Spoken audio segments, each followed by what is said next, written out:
AKBP Ferly Hidayat, ex-Kapolres Malang, tampak sempat berbincang bersama dengan sejumlah supporter Arema FC jelang laga Arema versus Persebaya Surabaya pada Sabtu 1 Oktober. Ia kini harus dicopot dari jabatannya buntut tragedi Kanjuruhan yang menewaskan setidaknya 125 orang tersebut. Inilah momen kala ex-Kapolres Malang AKBP Ferly menyempatkan diri berkeliling tribun penonton jelang laga Arema FC versus Persebaya Surabaya.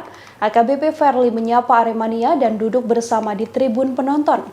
Momen tersebut terekam dalam unggahan Polres Malang melalui akun TikTok miliknya pada Senin 3 Oktober.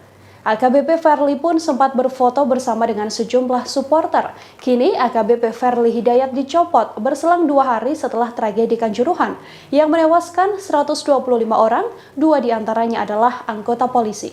Pencopotan AKBP Ferly Hidayat diumumkan Kadif Humas Polri Irjen Dedi Prasetyo saat jumpa pers di Polres Malang pada Senin 3 Oktober.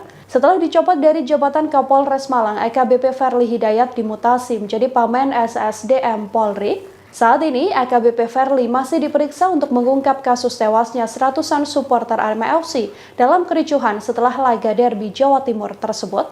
Komisioner Kompolnas Albertus Wahyu sebelumnya mengatakan, perintah menembakkan gas air mata bukan datang dari ex-Kapolres Malang tersebut. AKBP Ferly juga tidak memberikan perintah soal penutupan pintu Stadion Kanjuruhan.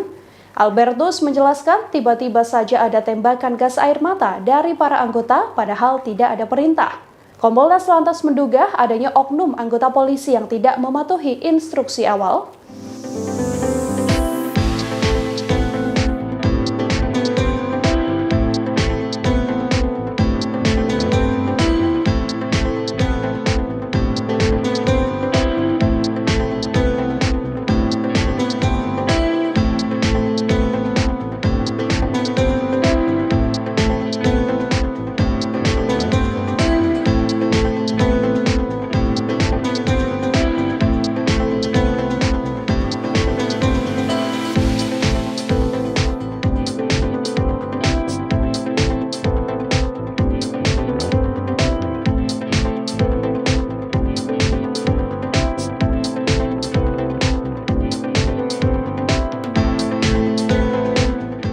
Demikian